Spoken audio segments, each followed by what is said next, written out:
Funny, bonjour. Check it out, eh? We can be live anywhere. Why haven't we done this before? But anyway, I'd like to say, wish everybody good luck, all the candidates, and looking forward to hearing your speeches and what your visions are. My name is Kiwet Nang Nanglusque, Makwantodem, and I am of the Bear Clan. I am fluent in Anishinaabe Wen, and I am culturally driven. I'm just reading what I posted on there just to kind of introduce myself from now, that I had posted earlier. But my Jagnash name is Linda Genevieve Peterson. I was born in Rayco, Michigan, Sault Ste. Marie, and raised on Manitoulin Island. I married Douglas Peterson in 1991 and moved to Wawa. Blended together, we have 3 sons, 2 daughters, and 6 amazing grandchildren. Prior to my relocation, that was a really big eye-opener for me, and then I started to see what is happening, and I wonder why things are happening the way they are. So I started thinking about this at that time, wondering what's happening. And I worked as a community health promotion worker on a contract basis, and I also worked with Wawa Native Network here in Wawa. And while we were there, while that was in operation, we managed to start the very first powwow in Wawa. And then we were able to do the second one, but due to limited funding, we couldn't do it anymore. The volunteers were exhausted. We practically volunteered the whole thing. So in 1999, I began my position as the education counselor, and a lot of the students know who I am. I have enjoyed working with them, encourage them, listen to them, hear their issues, and again, I'm still thinking about what is happening, and I'm listening now from every point, off and on. So I work with the elementary and secondary and post-secondary university students to ensure that they reach their educational goals. A lot of them have, a lot of them struggle. And that's why it's nice, because I can see where they're struggling in. And a lot of it has to do with our cultural identity. It's hard for them to function out in the real world, and not understanding what that problem is a really heartbreaker for some of our students. And trying to understand that is even worse than just being able to assist them. Try a different route, you gotta try. You won't know unless you try. And a lot of them have succeeded, gotten over their fears, and they're moving on. We have a lot of students that have graduated at the post-secondary level. And besides my role as the education counselor, I became the membership clerk. I was asked to see if I could do that. Again, I just looked at it as another opportunity to see how the band runs at a different level. So now I'm in education, I'm in membership. And it's awesome, it's really interesting when you really look at what's really happening. Not at the band level, but at Indian Affairs level. That's where a lot of the confusion comes from. Right now, I am a supervisor to 4 staff for the Mishpikot First Nation Community Services Department. I enjoy doing that. My staff are a joy to work with.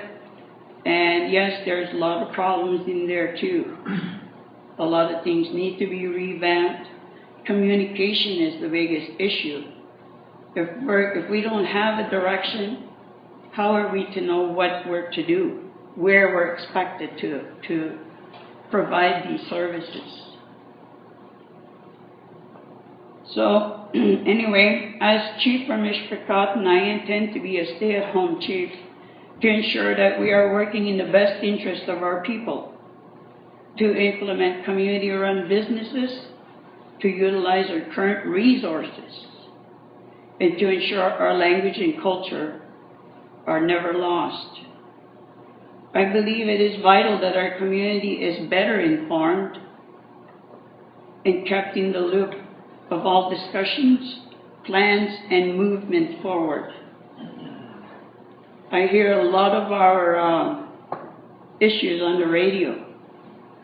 I heard a couple of them on the radio. That's the first time I found out about it. Then I saw another thing going on today. I didn't know anything about that. That's just sad. So, as a very proud Anishinaabe, I believe that we can all benefit from one another, share our common goals, and provide a healthy and sustainable future for our children and grandchildren. I am running for chief or council of Mishpicot First Nation, for I know that together we can bring change. Look at where we are now. We're actually doing this because members want that. That's all the members want, is to find out what's going on so that they're included in what our decision-making process is. And I don't see anything wrong with that. Why can't we tell the membership? My first issue I'd like to speak about is education, of course. When I started in 1999, I followed my predecessor's position as working with the Union of Ontario of Indians to develop the restoration of jurisdiction, which includes governance and education. Since 1999, I've been going to those meetings. I've heard every way that how the government rips us off, to say it bluntly. That's what it is. I hear about all the negotiations that go on and how Canada responds. I have tried to put in a report. I submitted a report to where I am supposed to. It never went anywhere. A big report to update everybody. And I said, this should be included in the newsletter so that people are kept in the loop of what's going on. In 2014, the government, federal, is going to implement a legislation of a new First Nations Education Act, whether we like it or not. And it's not going to have any more new funding with it. Thunder Bay, they're having a consultation, the government. And that's all they'll say, well, we had our consultation process. But I know that a lot of the leadership is opposing that. Because they already got us on the Indian Act. We followed that. Now we complain about it. So they're going to do a new Education Act? I don't think so. It's got to come from the Anishinaabe in us. That's going to be our Education Act. It should be us making that Education Act, not the government. We all know that the government is not looking to our best interest. So that's one thing. And I brought this to Chief and Council, asked, why can't we have at least something done to prepare for that? The Anishinaabe education system. First of all, we're way behind. We don't even have a constitution, our own constitution. We don't have a membership code. And we don't have an election code. I don't know what the problem is, but these things need to be in place. Whether if we sign up with the restoration of jurisdiction, but we should have our own constitution. That identifies us, who we are, what we want. That's a big part of us. And it should be developed by us, everybody. Not not what's there already. We need to start from scratch on that. That's very, very important that we have community members' input on what they want to see. That's where we do it. Yeah, we can talk all around, but that's not going to do nothing. We need to have that constitution in place. Tell the government this is our First Nation, and we're going to do what we want to do. The membership have spoken. That's what the Constitution Act is about. Membership code and election code, well, they fall hand in hand. How come we don't have those? Okay, I'm getting upset. No, just kidding. Anyway, yeah, I feel very, very, I feel that urgent need. We need a lot of catching up to do. A lot. And as my, the other candidate for chief, Laverne, it's all because we're suppressed. We're not told anything. And when we bring ideas, it's like, oh, that'll never work. Why not? Can't we at least try? We got to do something, and that's why, before I forget, I would like to thank Chris Wilson and Karen for doing this for us, for setting it up. For just listening to the members saying, just do it anyway. Just do it. Look at where we are. We need to say that. Let's just try. And I thank them very much. Thank you, guys.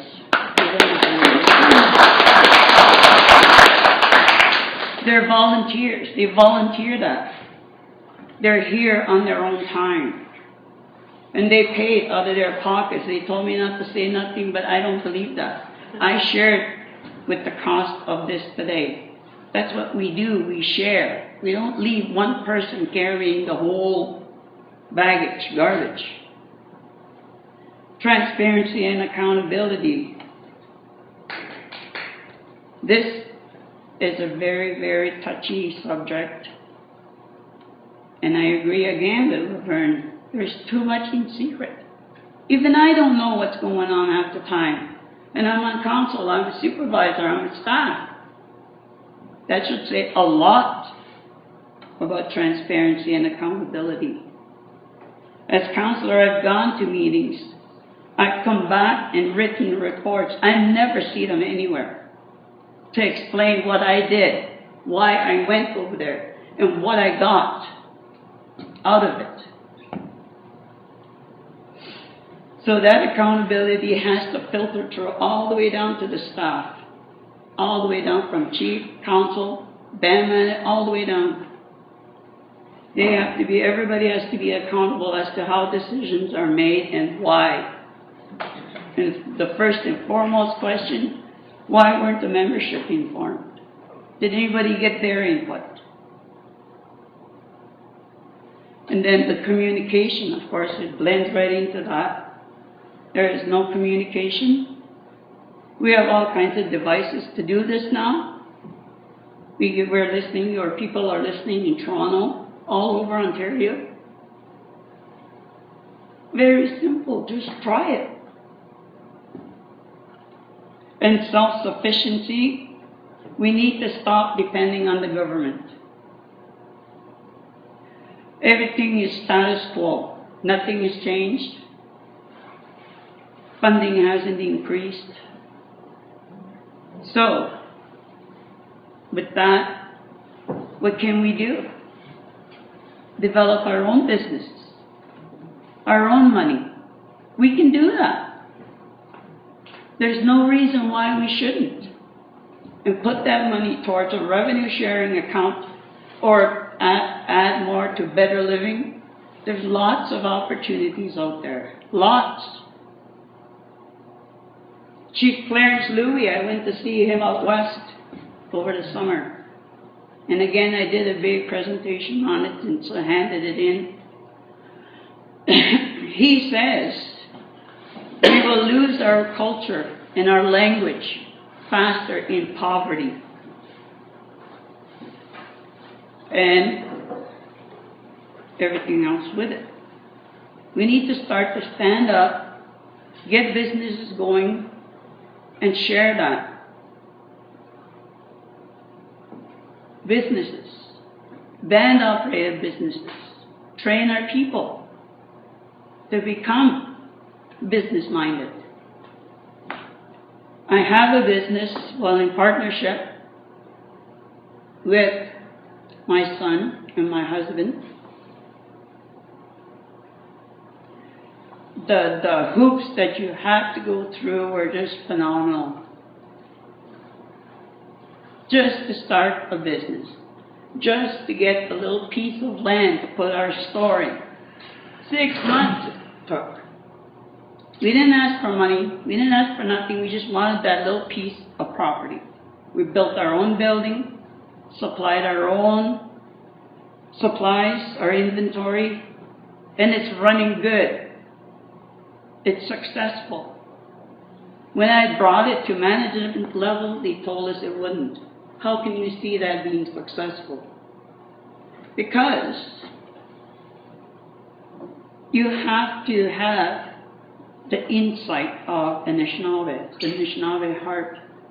When you know in your own way as Anishinaabe that we can't succeed, we know. But then again, there's always these blocks. A non-native will never understand how we feel. And I'm not prejudiced, I'm just stating how I feel. Like the Constitution Act. We need a native lawyer to do that. There is a lawyer working with the negotiations, free. She'll come and help us. And that's an Anishinaabe lawyer. She works with us. She's done all the negotiations with the restoration of jurisdiction. She's worked with Nishka, among other big land claim negotiations. From there, she's learned what is not working, what is working, and now on, so she develops that. She's at a stage where now she knows every crook and cranny of developing a constitution based on our feelings, what we want, and how we feel, what we would like to see.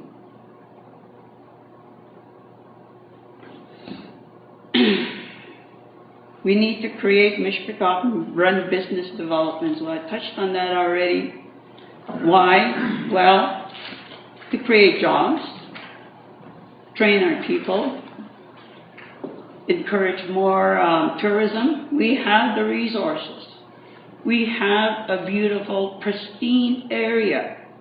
We don't need to destruct all that.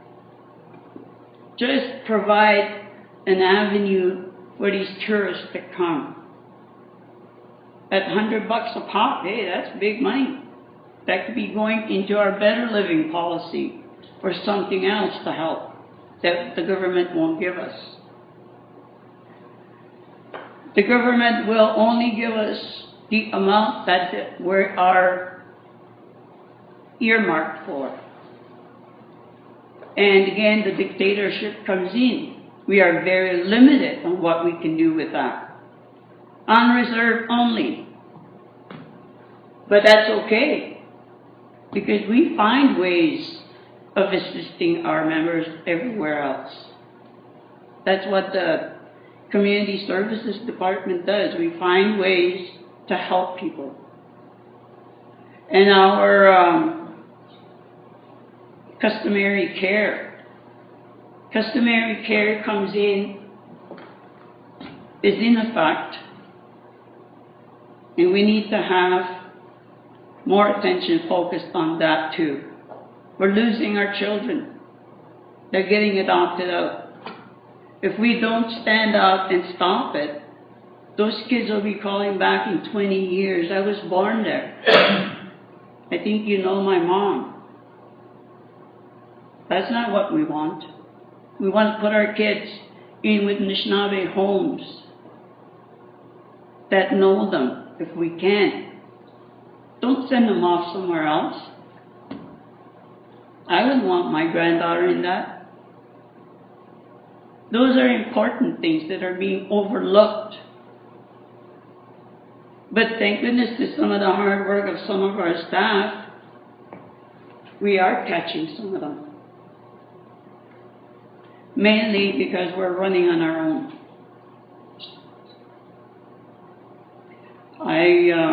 There is so much more I would like to mention, but I see we have a lot of counselor candidates, and I look forward to hearing your questions.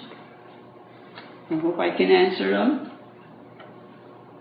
And as your chief, I will stay home. Not all the time. I'm just kidding. Anyway, yeah, you gotta watch. There's safety issues in the community. Our summer students are riding on tailgates, going from job to job. And that's okay. We've complained. Nobody does anything. So now, those kids go to work off reserve. They're going to get fired instantly. They do that off the reserve.